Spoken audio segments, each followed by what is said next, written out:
Quel est le point chez votre interlocuteur avec lequel vous êtes le plus en désaccord? Oula. Tout. Non, pas forcément tout. Attends, pause. C'est quoi le Cryo Média ? On est une équipe qui vous propose du contenu vidéo respectant 3 piliers. Le débat, l'ouverture d'esprit et la pluralité des opinions. Notre but, faire réfléchir et permettre la libre circulation des idées. Bonne vidéo.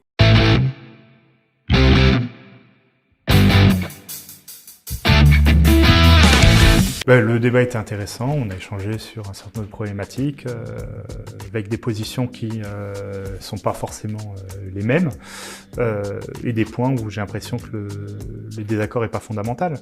Je pense qu'un désaccord fondamental sur le statut d'avocat salarié en entreprise, pour autant, il y a des points sur lesquels on peut discuter. Mais sur cette question-là, en tout cas, j'ai l'impression qu'il y a une opposition qui est assez irréductible. Un vrai débat de conviction, un vrai débat d'idées. Je regrette juste que l'on puisse pas aller un peu plus au fond et que mon contradicteur s'arrête sur des principes qui sont des principes absolus. Et je pense qu'il y a des pistes de réflexion très intéressantes qui devraient être menées sur les sujets dont nous avons parlé, l'indépendance, la clause de conscience, le secret professionnel. Mais je crois qu'il ne faut pas perdre de vue le sujet de fond qui est le renforcement du droit dans l'entreprise. C'est ça le sujet. Et peut-être la création d'emplois et de valeur. Quel est le point chez votre interlocuteur avec lequel vous êtes le plus en désaccord? Oula. Tout. Non, pas forcément tout, mais le point fondamental avec lequel je suis en désaccord, c'est que finalement le renforcement du juriste d'entreprise passe par le fait qu'il devienne avocat. Je pense qu'on peut avoir un juriste qui prenne du poids, qui ait une vraie place dans l'entreprise, sans pour autant qu'il ait un statut d'avocat. Finalement, la vraie contradiction est là. Je crois que c'est la conception que nos confrères avocats ont du métier de juriste d'entreprise, et pour le coup, je crois qu'elle est fondamentalement erronée. À l'inverse, sur quel point vous vous rejoignez? Le point sur lequel on se rejoint, c'est le fait que les fonctions juridiques au sein des entreprises doivent prendre du poids, doivent avoir plus de place, qu'effectivement il faut qu'il y ait une indépendance renforcée des juristes d'entreprise et une faculté de pouvoir poser, de pouvoir mettre en avant des règles de droit par rapport aux instances au sein de l'entreprise. Alors pour le coup, je crois qu'on se rejoint, et on a, même si on l'a dit de manière totalement différente, parce que l'angle de vue est différent, je pense qu'on a dit beaucoup de choses. Pour ceux qui réécouteront le débat, on a dit beaucoup de choses finalement qui allaient dans le même sens.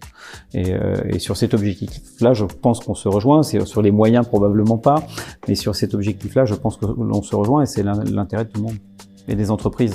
On parle des droits de la défense de l'entreprise, en l'occurrence. Que pensez-vous de l'état du débat juridique en France? Oula. Je pense qu'il y a un grand problème en France, c'est que toutes les questions de droit ne sont pas du tout abordées dans les études, ce qui fait qu'il y a une méconnaissance absolument totale de ces questions. L'avocat salarié entreprise, c'est un point vraiment très pointu, mais il y a des notions de base de droit qui ne sont pas connues. Enfin, quand on parle d'auteur présumé d'une infraction, ça me fait bondir, et pourtant c'est ce qu'on entend systématiquement dans le débat public. Donc je pense qu'il y a vraiment une question de culture juridique à apprendre, et une culture des institutions pour que les gens puissent finalement s'approprier ces problématiques qui sont essentielles, parce que dans un état de droit, la justice est au centre et doit être contrôlée, questionnée par les justiciables. Je suis assez d'accord avec ça. Il y a un vrai sujet de culture juridique qui est global, qui est presque transverse, et qui est presque social également, et qui rejoint la conception que l'on a de l'état de droit et le rapport à la loi.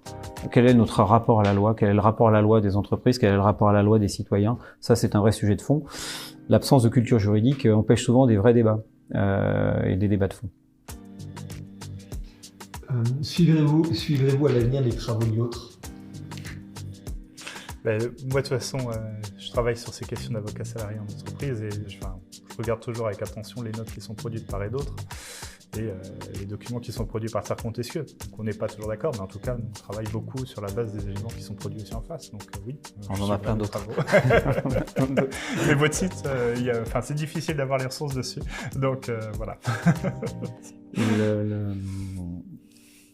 Oui, Maître Van der Vlis n'est pas dans mon champ de compétences, que je ne fais pas de droit social, moi, mais on a des juristes pour ça qui dépendent de la direction des ressources humaines, et ce n'est clairement pas mon cœur de compétences. Mais sur ces sujets-là, qui sont des sujets de place, et encore une fois qui rejoignent la conception fondamentale que l'on a du droit dans la société française et du droit au sein de l'entreprise et du rapport à la loi par l'entreprise. Je pense que oui, je crois qu'on sera même amené à se reparler. Qui vous aimeriez voir sur le crayon? Toute personne, enfin tout format, toute personne confondue. Quelle personne vous intéresse dans les médias ou dans la ville et la vie que vous amuseriez de voir sur le crayon média? Je sèche. Moi, je crois qu'il y a besoin, et surtout sur ce format-là, qui est un format assez court, assez dynamique, et qui permet de poser le débat. Vous voyez qu'on peut avoir des convictions assez orthogonalement opposées et qui sont exprimées avec une certaine force de conviction, d'autorité, et pour autant on n'est pas en train de s'écharper. Je crois qu'il y a besoin, et je crois qu'il y a besoin de temps en temps d'avoir quelques philosophes, quelques politiques.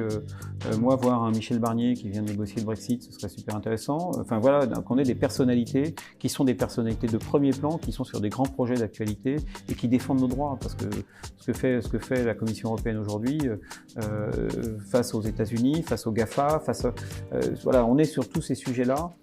Je crois qu'on a besoin de grands penseurs et qui remettent aussi les sujets en perspective. Moi, je suis assez admiratif du courage de notre garde des Sceaux, par exemple. C'est toujours très compliqué de capter des personnalités, ils ont un agenda chargé, mais je suis très admiratif du combat du garde des Sceaux, de l'autorité qu'il a. C'était pas évident, c'est un avocat face aux magistrats, face à la chancellerie, il est face à un autre type de corporatisme. Ça avance, on a une idée, des projets de réforme. On n'est pas toujours d'accord sur ces projets de réforme, mais en tout cas, on a le sentiment que le système peut bouger. Et c'est peut-être de personnalités comme cela dont on a besoin. Donc les entendre, ce serait pas mal. Et c'est la question du slogan du crayon. Qu'est-ce que vous évoque la phrase « trace tes contours » ? Trace tes contours.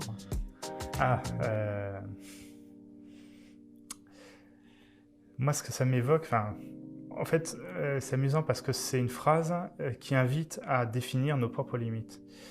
Et finalement, c'est un peu paradoxal puisque on voit la liberté comme le fait de définir ce qui va nous enfermer. C'est-à-dire de choisir ce qui va nous limiter. Alors même que classiquement, on considère que la liberté, c'est d'aller finalement, de ne pas s'imposer de limites dans ce qu'on fait. Donc moi, c'est un peu cette contradiction interne que je vois dans ce slogan. Alors parce que je suis profondément juriste, je suis profondément épris de liberté, comme Maître Van der List, et à l'expression « trace ton contour », je préfère celle de « trace ton chemin » et « creuse ton sillon ». Ça, c'est beaucoup plus intéressant, je crois. Très bien. Merci beaucoup.